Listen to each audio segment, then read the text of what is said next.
లేకుండా తిరిగే నా అల్లుణ్ణి చూసి ఈ సిటీలోనే రిచెస్ట్ అండ్ పవర్ఫుల్ పర్సన్ ఎందుకు వణికిపోతున్నాడు? ఏంటి సురభి, ఈ రోజైనా నీ బికారి ముగుడు మంచి డ్రెస్ వేసుకొస్తాడా, లేకపోతే ఎప్పట్లాగే అడుక్కుతునే వాళ్ళ వస్తాడా? ఫంక్షన్ మొదలవడానికి అందరూ ఎదురు చూస్తున్న సమయంలో జై అందరి ముందు సురభిని అవమానిస్తాడు. అది విన్న ఆమె కోపంతో, మర్యాదగా మాట్లాడు జై. నా మొగుడు పాత డ్రెస్ వేసుకొచ్చినా అది తన సొంత కష్టంతో సంపాదించింది, అంతేకాని నీలా తాతయ్యకి భజన చేస్తూ కుటుంబ సంపదని దోచుకోలేదు అని సురభి మాట్లాడిన మాటలకి జై కోపంతో ఊగిపోయాడు. జై సురభిని ఏదో అనబోయేలోపే ఆ కుటుంబానికి పెద్ద సికా గ్రూప్ ఆఫ్ ఇండస్ట్రీస్ ఎండి అయిన రాధాకృష్ణ తన ఫేవరెట్ కోడలు రేణుకాదేవితో అక్కడికొచ్చాడు. రాధాకృష్ణరావు గత కొన్ని దశాబ్దాలుగా తన సొంత కష్టంతో అతిపెద్ద వ్యాపార సామ్రాజ్యాన్ని ఏకచక్రాధిపత్యంగా ఏలుతున్న పవర్ఫుల్ బిజినెస్ మ్యాన్. తన వ్యాపార సామ్రాజ్యాన్ని చూసుకోవడానికి తన కుటుంబ వారసులను విజయవంతమైన వ్యాపారవేత్తలుగా తయారు చేసినప్పటికీ రాధాకృష్ణరావు తర్వాత ఆ సామ్రాజ్యాన్ని తానే పాలించాలని జై ఉద్దేశం.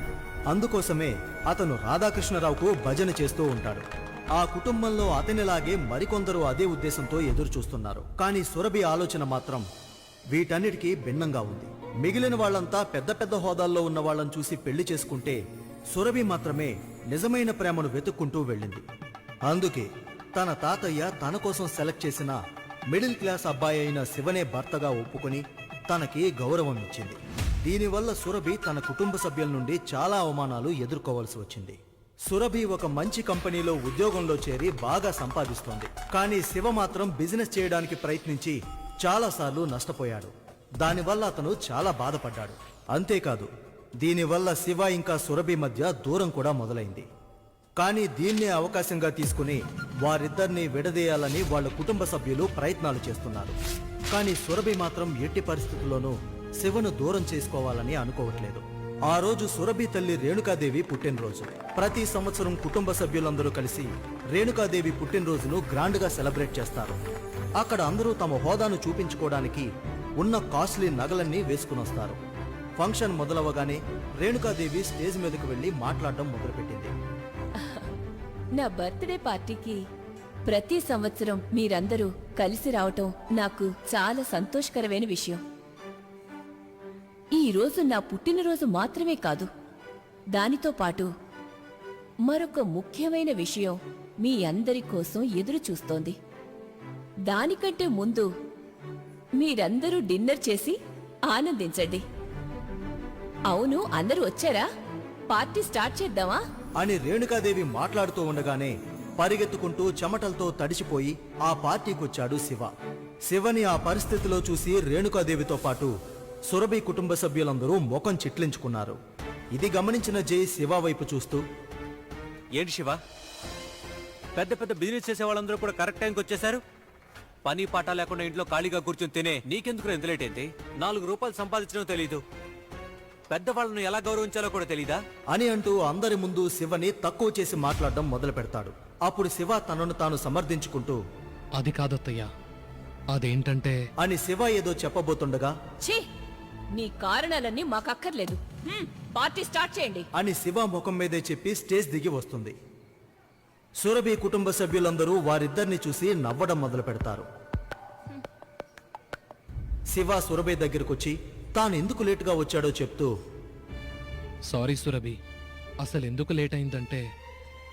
వద్దు శివ, ప్లీజ్ నాకెలాంటి రీజన్స్ చెప్పకు. నేను ఇంటి నుండి స్టార్ట్ అవుతున్నప్పుడే చెప్పాను కదా నిన్ను కూడా రమ్మని. నువ్వు రావచ్చు కదా, కానీ ఏదో ఇంపార్టెంట్ వర్క్ ఉందని చెప్పి ఇప్పుడు అందరి ముందు తలంచుకునేలా చేశావు. అయినా నా ఫ్యామిలీ మెంబర్స్ గురించి నీకు తెలుసు కదా. కనీసం మంచి డ్రెస్ అయినా వేసుకొని రావచ్చు కదా. నన్ను అడిగితే డబ్బులు ఇచ్చేదాన్ని కదా. ఏంటి సురభి, నువ్వు కూడా నన్ను అందరిలాగా చూడడం మొదలు పెట్టావా? నీకు బాగా తెలుసు, I have my self respect Surabhi. నేను నీకు ముందే చెప్పాను, ఎప్పుడు నా ప్రాజెక్ట్ సక్సెస్ అవుతుందో అప్పుడే నేను నా ఓన్ మనీతో అన్నీ కొనుక్కుంటానని. అప్పటి వరకు నా దగ్గరుండి 4 జతల బట్టలు నాకు చాలు. శివ మాటలు విన్న సురభి మౌనంగా ఉండిపోయింది. తన కళ్ళల్లో నీళ్లు తిరుగుతున్నాయి. సురభి తలదించుకుని నెమ్మదిగా అక్కడి నుండి దూరంగా వెళ్ళిపోయింది. శివకి అదంతా అర్థమైంది. కానీ శివ సురభితో అంతకంటే ఏం మాట్లాడలేకపోయాడు. ఎందుకంటే శివ సురభి నుండి ఒక ముఖ్యమైన విషయాన్ని దాచిపెట్టాడు. కొన్ని అనివార్య కారణాల వల్ల అతను తన గురించి ఎలాంటి రహస్యాలను సురభికి చెప్పలేదు. నన్ను క్షమించు సురభి, నేను నిన్ను చాలా బాధ పెడుతున్నాను నాకు తెలుసు. కానీ దానికి త్వరలోనే ముగింపు పలుకుతాను. కుటుంబ సభ్యులందరినీ నీ కాళ్ళ మీద పడేలా చేస్తాను అని శివ తనలో తాను అనుకుంటాడు. ఒకవైపు రేణుకాదేవి బర్త్డే పార్టీ గ్రాండ్ గా జరుగుతుంటే, అదే సమయంలో హైదరాబాద్ లోని మరో పెద్ద business man Purushottam group of industries ఎండి అయిన విశ్వనాథ్ పురుషోత్తం కోపంతో అందరి మీద అరుస్తున్నాడు. ఏం చేస్తున్నారా మీరంతా? ఇంకా ఎంత టైం కావాలి మీకు? అతన్ని కనిపెట్టగలరా లేదా? ఎంత త్వరగా వీలైతే అంత త్వరగా వెతికి పట్టుకోవాలి. అదేంటంటే అందరూ చాలా ట్రై చేస్తున్నారు సార్, కానీ అతను ఎక్కడున్నాడో ట్రేస్ చేయలేకపోతున్నాం సార్. చిన్న క్లూ దొరికినా చాలు sir. But we're totally clueless sir అని తన స్టాఫ్ మెంబర్స్ చెప్తున్నారు. What? You people are still searching for a clue? ఇప్పుడు నేను చెప్పేది జాగ్రత్తగా వినండి. అతన్ని ఎంత త్వరగా కనిపెడితే మీకంత మంచిది, లేదంటే మీ అందరి తలలో ఎగిరిపోతాయి అని విశ్వనాథ్ తన స్టాఫ్ అందరికీ వార్నింగ్ ఇవ్వడంతో వారి ముఖాల్లో చావు భయం కనిపించడం మొదలైంది. విశ్వనాథ్ పురుషోత్తం హైదరాబాద్ లోనే నెంబర్ 1 బిలియనియర్. రాజకీయాల్లో కూడా అతనికి ఎంతో పేరు.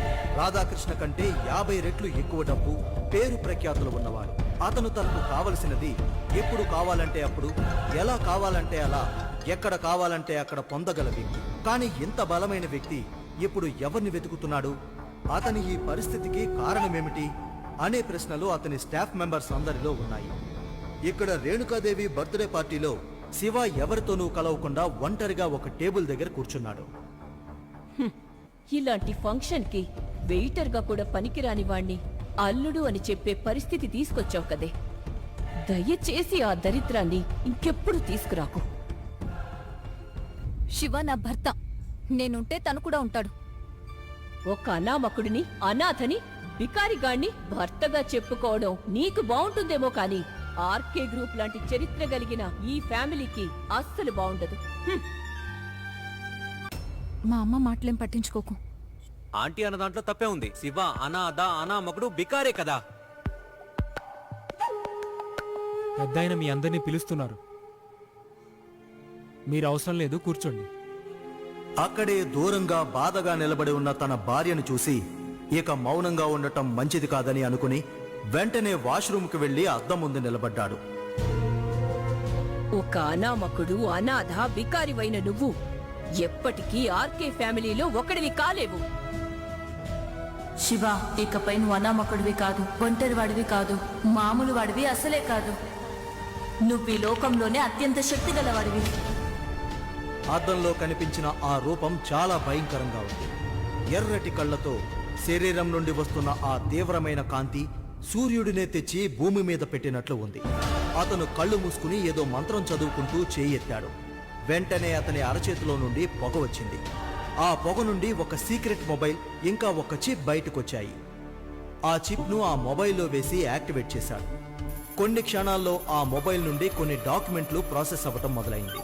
అదే సమయంలో పురుషోత్తం గ్రూప్ లో భూమి కంపించినట్లయింది. సార్, చాలా ఇంపార్టెంట్ అప్డేట్ సార్ అని చెప్తూ విశ్వనాథ్ స్టాఫ్ మెంబర్ అతనితో మాట్లాడడానికి అతని క్యాబిన్ దగ్గరికి భయపడుతూ వచ్చారు. ఏంటి? ఏమైంది? మేము వెతుకుతున్న ఆ వ్యక్తి దొరికాడు సార్. ఏమంటున్నారు?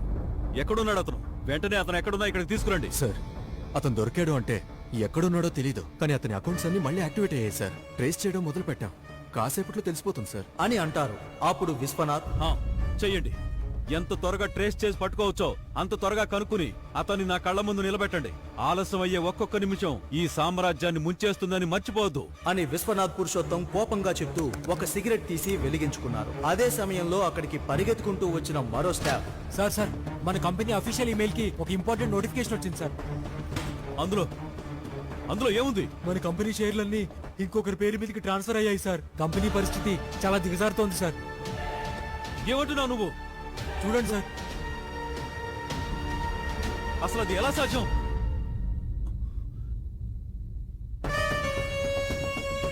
షేర్లని ఎవరి పేరు మీదకి ట్రాన్స్ఫర్ అవుతున్నాయి? సార్, అది చెప్పడానికి భయంగా ఉంది సార్. భయంగా ఉందా? అసలేం మాట్లాడుతున్నావు? విషయం ఏంటో మర్యాదగా చెప్తావా లేదా? అని అంటూ విశ్వనాథ్ పురుషోత్తం ఆ స్టాఫ్ ను కాలర్ పట్టుకుని అడుగుతాడు. ఆ స్టాఫ్ కళ్ళల్లో చావు భయం కనిపిస్తుంది. అది చూసిన విశ్వనాథ్ పురుషోత్తం, నీ కళ్ళల్లో ఎందుకంత భయం కనిపిస్తోంది? అయితే ఆ పేరు శివశంకర్ అని అడగగానే ఆ స్టాఫ్ అవును అని తల ఊపాడు. అది చూసిన విశ్వనాథ్ పురుషోత్తం వణికిపోతాడు. అప్పుడు అక్కడే ఉన్న మరో స్టాఫ్ భయంతో ట్రేస్ చేసాం సార్, అతను ఎక్కడున్నాడో తెలిసింది. అంటూ ఒక అడ్రస్ ను చూపించగానే విశ్వనాథ్ పురుషోత్తం ఆశ్చర్యపోతూ, ఇంకెందుకు వెయిట్ చేస్తున్నారు? ఇప్పుడే అందరూ బయలుదేరండి. వాడిని మనం ఉన్న చోటికి తీసుకురాలేదు, మనమే వాడు ఉన్న చోటికి వెళ్ళాలి అని చెప్తాడు. మరికొద్ది క్షణాల్లో విశ్వనాథ్ ఆఫీస్ నుండి 10కి పైగా BMW కార్లు వేగంగా బయలుదేరాయి. కానీ దీనంతటికీ కారణమైన శివ మాత్రం ఏమీ తెలియని అమాయకుడిలా తనని తాను నార్మల్ గా ఉంచుకుని ఆ బర్త్డే పార్టీలో కూల్ గా వైన్ తాగుతూ ఉన్నాడు. అది చూసిన జై శివని ఇబ్బంది పెట్టడం మొదలుపెట్టాడు. చీప్ గా జ్యూస్ షాప్ నడుపుకునేవాడివి, సిటీలోనే one of the best prestigious company RK group ఫ్యామిలీకి అల్లుడు ఎలాగయ్యావో అర్థం కావట్లేదు. ఏంటో శివ, ఏదో మాయ చేసి మా ఇంటి అమ్మాయిని పెళ్లి చేసుకున్నావు. తన దయ వల్ల నీకు ఇలాంటి స్టార్ హోటల్లో తాగే అదృష్టం కూడా దక్కింది. కానీ కొంచెం కూడా సిగ్గులేదా? ఒకవేళ ఇప్పుడు నువ్వు తాగిన మొత్తానికి నిన్నే డబ్బులు కట్టమంటే ఏం చేస్తావురా? ఆ? ఏముందిలే, అడుక్కొని బిల్లు కడతాడు. లేదంటే హోటల్ మేనేజర్ కాళ్ళ మీద పడి గిన్నెలు కడిగైనా బిల్లు కడతాడు. ఇంకా లేదంటే సిగ్గు లేకుండా వాడి భార్య సురభి దగ్గర చేయి చాచి అడుక్కొని కడతాడు. అని సురభి కజిన్ కృతి శివని చూసి నవ్వుతుంది. అప్పుడు ఆమెతో పాటు జై ఇంకా అక్కడున్న వాళ్ళందరూ నవ్వుతారు. కానీ శివ మాత్రం కొంచెం కూడా కోపం తెచ్చుకోలేదు. అదే సమయంలో రేణుకాదేవి తన బర్త్డే పార్టీ స్టార్టింగ్ లో అందరికీ చెప్తాను అన్న ఆ ముఖ్యమైన విషయం చెప్పడానికి స్టేజ్ మీదకి వచ్చింది. మా ఫ్యామిలీ లెగసీ గురించి మీ అందరికీ తెలుసు. ఈ లెగసీ నా తర్వాత కూడా ఉండాలి. ఉన్నదానికంటే ఎన్నో రెట్లు ఎక్కువగా వృద్ధి చెందాలి. అందుకోసం మనమిప్పుడు చేస్తున్న బిజినెస్ మరియు డీల్స్ మాత్రమే సరిపోవు. దానికోసం చాలా సంవత్సరాలుగా ట్రై చేసి ఇప్పుడు పురుషోత్తం గ్రూప్తో ఒక ప్రాజెక్ట్ కి సైన్ చేశాను. దానివల్ల ఖచ్చితంగా మన షేర్ వాల్యూ పెరుగుతుందనే నమ్మకం నాకుంది అని రేణుకాదేవి చెప్పగానే అక్కడున్న వాళ్ళందరూ ఆశ్చర్యపోయారు. ఎందుకంటే పురుషోత్తం గ్రూప్ వాళ్ళు అంత సులభంగా ఏ బిజినెస్ డీల్ ఒప్పుకోరు. ఆ విషయం విన్న అందరూ తమ బిజినెస్ డెవలప్ అవుతుందని చాలా సంతోషించారు. అందులో జై అయితే తన మనసులో ఎన్నో కలలు కన్నాడు. కానీ ఒక మూల కూర్చున్న శివ మాత్రం అందర్నీ నవ్వుతూ చూస్తున్నాడు. అప్పుడే ఎవరు ఊహించని విధంగా ఆ స్టార్ హోటల్ బయట ఏదో ఒక హడావుడి మొదలైంది. విశ్వనాథ్ పురుషోత్తం కార్లు అక్కడికి వచ్చి ఆగాయి. అప్పుడే ఆయన తమ స్టాఫ్ తో పాటు వేగంగా అడుగులు వేస్తూ లోపలికి వెళ్లి రేణుకాదేవి బర్త్డే పార్టీ జరుగుతున్న హాల్లోకి వస్తారు. ఆయన్ని చూసి రేణుకాదేవి ఇంకా ఆమె కుటుంబ సభ్యులు ఆశ్చర్యంగా నిలబడ్డారు. అంత పెద్ద వ్యక్తి అక్కడికి ఎందుకు వచ్చారా అని అందరూ షాక్ అయ్యారు. కానీ ఒక రహస్యమైన కారణం వల్ల ఆ కుటుంబ పెద్ద రాధాకృష్ణ మౌనంగా చూస్తూ ఉండిపోయారు. అప్పుడే రేణుకాదేవి స్టేజ్ దిగి విశ్వనాథ్ ఎదురుగా నిలబడి అతి వినయంగా, విశ్వనాథ్ పురుషోత్తం సార్, మీరిక్కడికి వస్తారని నేను కల్లో కూడా అనుకోలేదు. ఇప్పుడే మన కంపెనీల మధ్య జరిగిన బిజినెస్ డీల్స్ గురించి అనౌన్స్ చేశాను.